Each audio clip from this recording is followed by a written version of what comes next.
Mga Lods, magandang araw sa inyo. So magre-review nga pala ako ng World Balance, Filipino brand na sapatos. So ito pala yung signature shoes ni Scottie Thompson. So pangalawang sapatos niya na to mga Lods eh. So ang sabi nila, yung mga kailangan ma-improve sa unang sapatos is na-improve na daw dito. So sinasabi nilang talagang maganda na daw to. So sa box pa ng Lods, talagang pinaganda na nila. So parang collectibles na talaga. May nakasulat pa rito, hard work, discipline, and faith. So, nagre-reflect sa personality daw ni Scottie Thompson sa klase ng laro niya, di ba? But anyways, Lods, sinuot ko na kanina to. So, papakita ko muna sa inyo kung ano yung laman ng box. So, kasama sa laman ng box is yung dalawang parang flyers to, okay, na ganyan.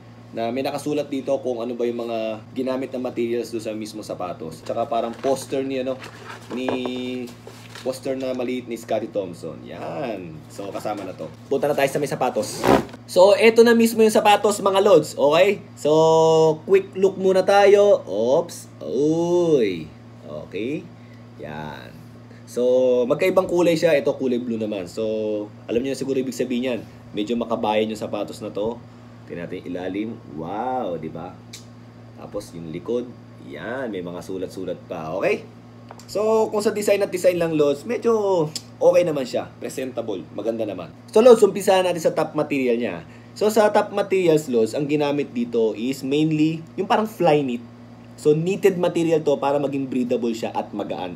Tapos, matibay pa siya. Yung sa isang brand ng sapatos, Lods, alam niyo naman yun yung fly knit. Naririnig nyo na yan. Ganun yung ginamit niya rito. Yan, okay, hanggang dito. Tapos, dito sa may toe box, Lods, nilagyan niya ng parang premium leather yung ginamit niya rito. Kasi itong toe box na to, Lods, nilalagyan talaga ng reinforcement dyan para lalong tumibay yung sapatos. Kasi madalas tinatamaan yan, di ba? Tapos banda rito, ang nilagay niya rito is suede na kulay itim, suede na material, okay? Dito sa may tang naman, Lods, ang ginamit dito is fly knit pa rin. Pero medyo parang flexible yung mga sinulid na ginamit dito. Pero woven na siya. Woven na siya para magkaroon ng butas-butas at maging breathable. Yung ginamit na rito, na sintas dito, kung mapapansin nyo, medyo parang siya. Parang medyo makapal sa una, pero pag hinila, numinipis siya. So, pagka ito, sinintas mo to, parang nagla-lock in yung sintas niya mismo na para hindi siya bumalik. So, na-feel ko siya. Mamaya papaliwanag ko sa inyo, Lods. Tapos, yung dulo ng sintas is bakal to eh. Yan, bakal siya. So, mas matibay. Tingin ko, Lods, hard rubber yung ginamit nila rito. Okay, hard rubber. Herringbone, which is very, very reliable na pattern sa may traction. Okay, kaya hindi na sila nag-imbento pa ng iba pang mga traction. Ito na yung ginamit nila para mas reliable talaga. So kanina ginamit ko to, spiky siya. And sinubukan ko siya sa may semento, tinakbo-takbo ko. Okay din siya, Lods. So yung performance ng rubber niya okay para sa akin. Tapos napansin ko, Lods, medyo malambot siya sa loob eh. So tinignan ko yung insole. Napansin ko na maganda yung niya, yung foam ng insole niya. Hindi ko alam kung memory foam ba to. Ay hindi memory foam to. Pero maganda yung insole niya, malambot siya na medyo mas makapal ng konti. So, nagkaroon ng konting comfort yung pakiramdam ko rito. Okay, yung fitting pala muna. Yung fitting nito is medyo snug fit. So, kung ikaw white foot ka, magdadagdag ka talaga. Ako kasi medyo normal foot ako eh. Napapansin ko parang yung hindi siya ganun ka-true to size eh. Parang kailangan mo magdagdag ng konti pang size.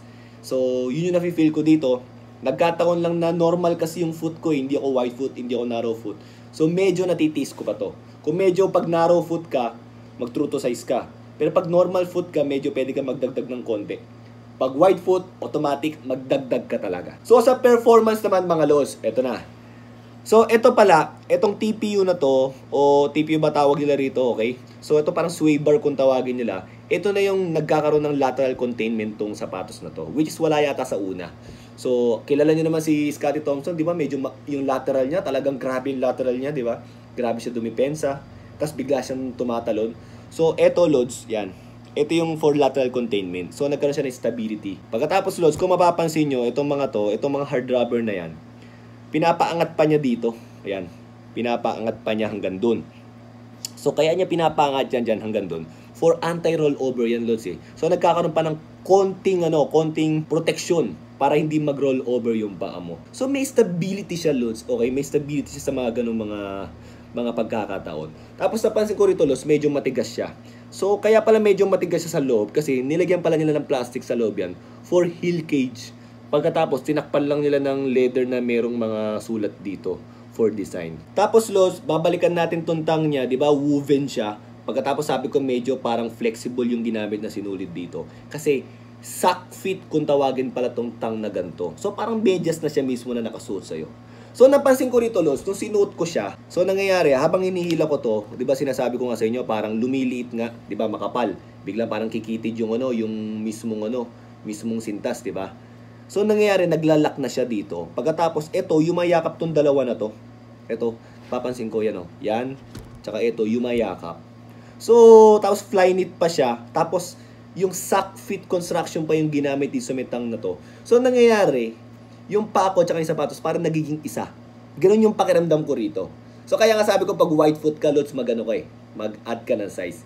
So, yung fitting nito, Lods, para sa akin panalo. Ang feeling kong kulang lang sa sapatos na to is yung snap niya. Kasi napansin ko, wala siyang shank plate. Pero Lods, yung mga sapatos naman talaga dati na pang-basketball, wala naman talagang shank plate eh. Nauso yan kasi dahil sa running shoes eh. Tapos nakita nila yung use nun, so mga anti-torsion. So Lods, kung gusto mo ng ganon, ang gagawin mo lang is maglalagay ka ng sarili mong insole na medyo matigas yung bandang gitna dito. Pero ito Lods, overall, mas pinaganda nga sa unang Scotty Thompson na sapatos. So good job sa word balance, and also wala pa yatang 4,000 tong sapatos na to. Sa pagkakita ko kanina, may tag dito kanina eh. Sa mga may gusto nito, pwede kayong pumunta sa store nila. So, masasabi ko sa sapatos nito, approved talaga siya. So, kung ako gagamitin ko bang panlaro to, yes, magagamit ko siyang panlaro. Maganda siya, Lods. And also, syempre, collectibles din siya kasama ng box niya. So, mga Lods, yun lang. Thank you!